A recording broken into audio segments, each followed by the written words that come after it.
আসসালামু আলাইকুম। আশা করি যে যেখানে আছেন ভালো আছেন। কিন্তু আমরা জানি আমরা কেউ ভালো নেই, কারণ আমার দেশ ভালো নেই, আমরা মেয়ে মানুষ ভালো নেই, আমাদের পুরুষরা নিরাপদ নয়। আমাদের পুরুষরা বাসা থেকে বের হলেই তাদের রামদা, ছুরি, গুলির মুখোমুখি হতে হচ্ছে ছিনতাইকারীদের হাতে। ঠিক তেমনি মেয়েরা হচ্ছে ধর্ষিত, মেয়েরা হচ্ছে ধর্ষিতা। কারা করছে এগুলো?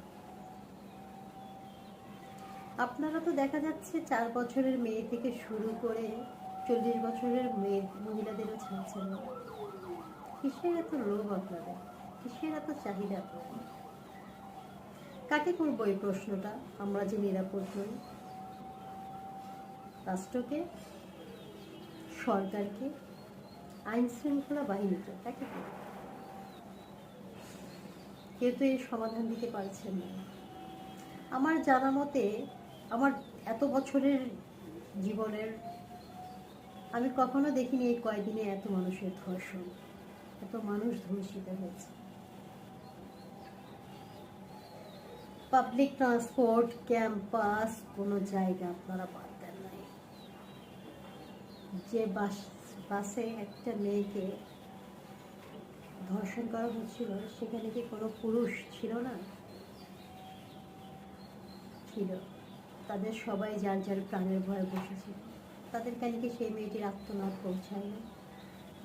কি হতো? আপনাকে মেরে ফেলতো? আমি গ্যারান্টি দিয়ে বলতে পারছি, দুজন যদি দাঁড়াতেন, পরপর সবাই দাঁড়িয়ে যেত প্রতিবাদের জন্য। কারণ এটা আবার বাংলাদেশ, তো এখানে সব কিছু আমরা একতার মাধ্যমে। একবার নিজের জীবনের মায়া ত্যাগ করে একটা মেয়ের কথা ভাববে। ধর্ষিত যারা ধর্ষণ করে তাদের কি শাস্তি হবে, সেখানে অনেকে অনেক রকম পোস্ট দিচ্ছে, কথা বলছে। তাই কোনো শাস্তি নেই। ধরেন, প্রুফ করেন যে ও ধর্ষণ করেছে, সাথে সাথে ওর যৌনাঙ্গ কেটে ওর ছেড়ে দেয়, নো ট্রিটমেন্ট। তারপর ও বাঁচতে বাঁচবো, 3 দিন পর না বাঁচতে না বাঁচবো, সেটা বলবে, সেটা আল্লাহ দেখবে, আমরা দেখবো না। কারণ আমরা যদি আজকে ওকে ছেড়ে দেবো, কাল আরেকটা মেয়ে ধর্ষিত। আমাদের নানি দাদিদের মুখে শুনেছি যে যে দেশে যে দেশের লোক নারী জাতির উপর হাত দেয় তারা নাকি ধ্বংস হয়ে যায়। তাই পাকিস্তানিরা নাকি আমাদের বাংলাদেশিদের কাছ থেকে জিততে পারেনি, কারণ তারা আমাদের নারীদের শরীরে হাত দিয়েছিল, নারীদের ইজ্জতে হাত দিয়েছে। তা আমরা তো বাংলাদেশি, যে ধর্ষণ করছে সেও বাংলাদেশি, যে ধর্ষিত হচ্ছে সেও বাংলাদেশি। আমরা কাকে বলবো এটা? আমার দেশ ভালো নেই, আমরা নিরাপত্তাহীনতায় ভুগছি, আমরা নিজের ঘরে ডাকাতের ভয়ে শঙ্কিত। কেন?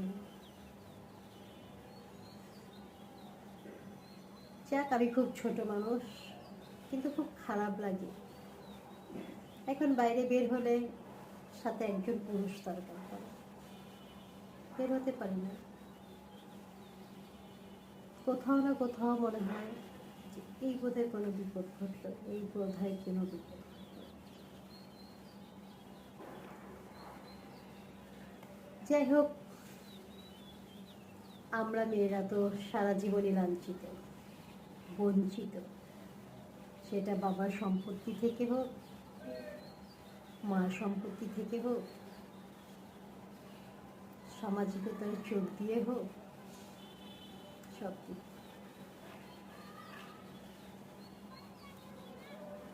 আসলে কথা হচ্ছে কি, ঈশ্বর মেয়েদের তৈরি করেছেন খুব আকর্ষণীয়ভাবে। তাতে কি আপনার কি মহিলাদের দেখলেই ধর্ষণ করতে ইচ্ছে করবে?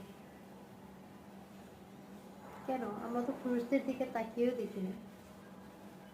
একটা এজ পর্যন্ত তাকায়, যখন প্রেম ভালোবাসার যৌবন কিংবা কৌশলের একটা ব্যাপার বয়স থাকে, এরপর আমরা তাকাইও না।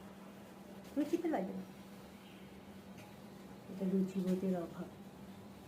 ঘটনাকে বলি, আমি রিক্সায় বসে আছি, একটা মেয়ে মেকআপ টেকআপ করে বোরখা পরে যাচ্ছে, হেঁটে যাচ্ছে। তো রিক্সাটা আমার দাঁড় করানো ছিল। দেখলাম একটা লোক এসে পেছন থেকে ওর পাছায় হাত দিল, তারপরে ঠিক সামনে গিয়ে আবার দাঁড়িয়ে গেল। কারণ মহিলাটা যে হাত দিল তাকে খোঁজার চেষ্টা করছে পেছনে ঘুরে, এটা স্বাভাবিক নলেজ। যখন এই লোকটা সামনে গিয়ে দাঁড়ালো, মহিলাটা একটা হোঁচট খেল, তার বুকের সাথে পুরুষের পিঠে ধাক্কা লাগলো। এটাতেও কি আরাম পেলেন? তাহলে আপনারা যে পোশাক নিয়ে কথা বলেন, কোথায় গেল পোশাক? আপনারা তো বোরখা পরিয়ে তো পর্দা করা নারীকে আপনারা ছাড়লেন না। কোথায় গেল আপনাদের মানবতা? হায়দার সাহেবের একটা গান খুব মনে পড়ছে।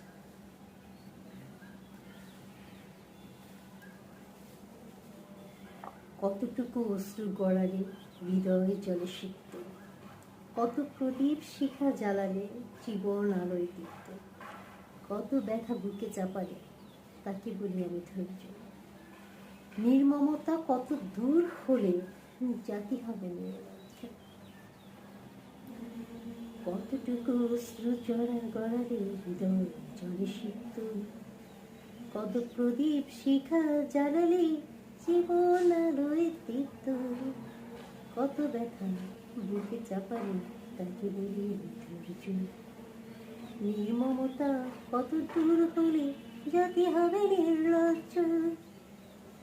আমি চিৎকার করিয়া কাঁদিতে চাহিয়া করিতে পারিনি চিৎকার, আমি চিৎকার করি কাঁদিতে চাহিয়া করিতে পারিনি চিৎকার, বুকের ব্যথা বুকে চাপা দিয়ে নিজেকে দিয়েছি ধিক্কার।